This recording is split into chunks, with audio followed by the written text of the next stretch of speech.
नमस्कार जी।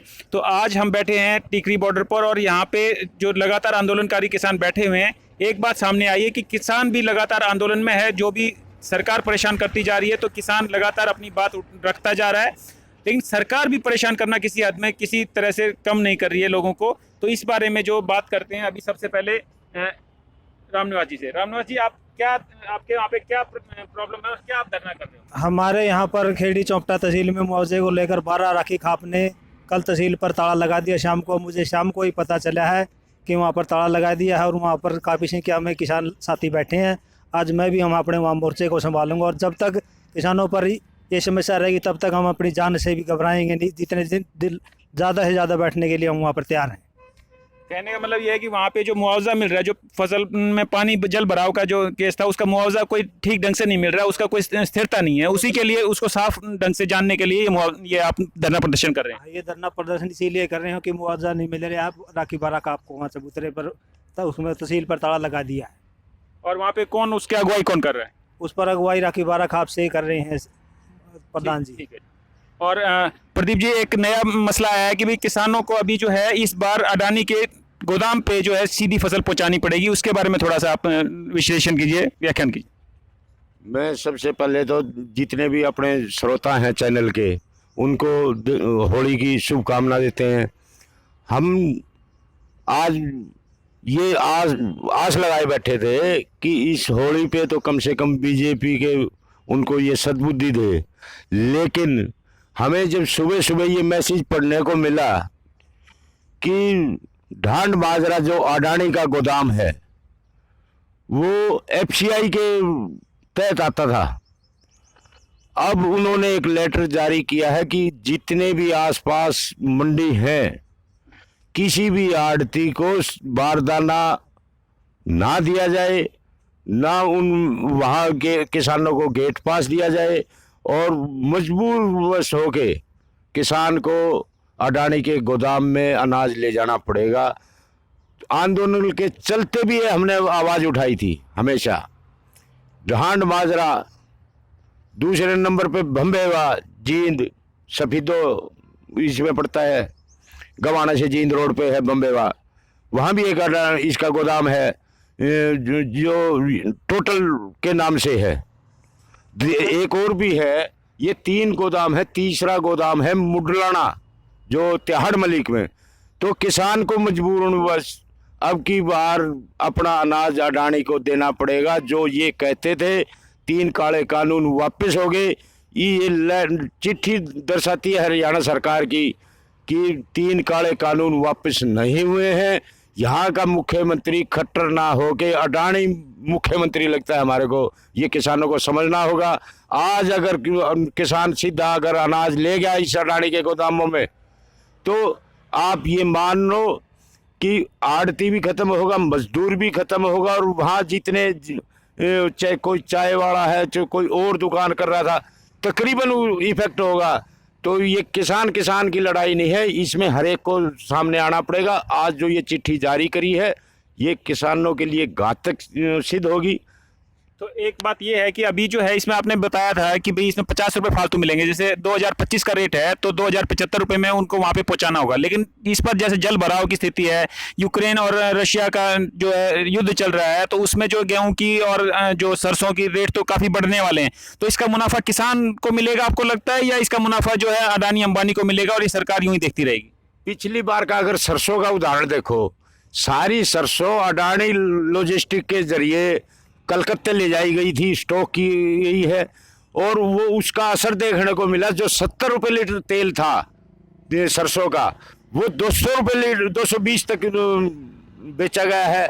तो ये किसान को तो मात्र 5% फायदा मिला है उसमें, लेकिन असली जो मुनाफाखोरी जो की है वो अडानी वालों ने की है। तो ये पूंजीपति का जो इशारा साफ है कि किसी भी वर्ग को छोड़ना नहीं है। ये किसान तो एक बहाना है, और किसान को जब तक ये फसल का दाम, आप ये देखो ना कि उसमें कितनी खर्चा बचाया होगा एक लेटर ने, कि भाई मंडी में ना बारदाना देना पड़े, ना उसकी वो तुलाई देना पड़े, ना झराई देनी पड़े, ना कोई और उस सबसे बाद मोटी बात है, मुनाफा भी वो जो है पूंजीपति लोगों पे, हाँ, जो हाँ, पैसे हाँ, वाला और हाँ। ज्यादा पैसे वाला हो जाने वाला है। और अब जो है एक बात चलेंगे, जो ये लगातार इंजेक्शन मानो इसको इंजेक्शन दे दिया ये। इंजेक्शन ऐसा होता है जिस तरह अब कोई पशु का अगर कोई बच्चा वो हो जाता था तो एक इंजेक्शन आता था 25 पैसे का, वो 25 पैसे से ही वो उसका दूध निकाल लेता था। सेम टू सेम अगर ये अडानी के गोदाम ये इस लेटर को देखेंगे तो आपको वही नजरिया दिखेगा कि एक 25 पैसे के इंजेक्शन से उस भैंस का दूध निकाल लेते थे, उसी तरह किसान को निचोड़ेगा। अभी जो है आज की एक नई खबर आ रही है, सभी मेजर न्यूज चैनलों पे सभी पे खबर आ रही है कि भी एक है शिवम नाम का लड़का है जिसने तेल डाल के खुदकुशी करने की कोशिश की है प्रशासन, लखीमपुर खीरी के प्रशासन और जो गुंडों के दबाव में आके। तो उसके बारे में आप क्या कहेंगे कि वहाँ पे अगर एक आम आदमी की ऐसी स्थिति है तो किसानों की क्या स्थिति होगी, जिनके लिए आप लगातार लड़ते रहे, जो शहीद किसानों के बारे में? पहले तो सारे किसान साथियों को होली की शुभकामनाएं। आपने जो सवाल किया है कि लखीमपुर खीरी में जो एक लड़के ने जो आत्महत्या करने का फैसला मतलब किया है, कोशिश की है, तो उसका कारण जो सरकार का तानाशाह रवैया है। अजय मिश्रा टैनी वहाँ का कैबिनेट मंत्री है और उसने किसानों के साथ इतना बड़ा नरसंहार किया और वो उसका लड़का जेल से बाहर है और किसान जो बेकसूर से अंदर हैं, तो इससे उसका उत्साह बढ़ गया है और वो अत्याचार करने में सरकार आगे को कदम रखा है। इन्होंने ये कह रहे थे ना हमने 2 कदम पीछे लिए और 2 कदम आगे जाएंगे, और तो ऐसा ही ये कर रहे हैं। अब किसानों को और मजदूरों को और आवाम को, जो आम आवाम है, उसको इनकी तानाशाही का रवैया झेलना पड़ेगा, क्योंकि इन्होंने स्पष्ट बहुमत करके, जब सरकार स्पष्ट बहुमत में आती है तो अपना तानाशाह रवैया दिखाती है और वो दिख भी रहा है।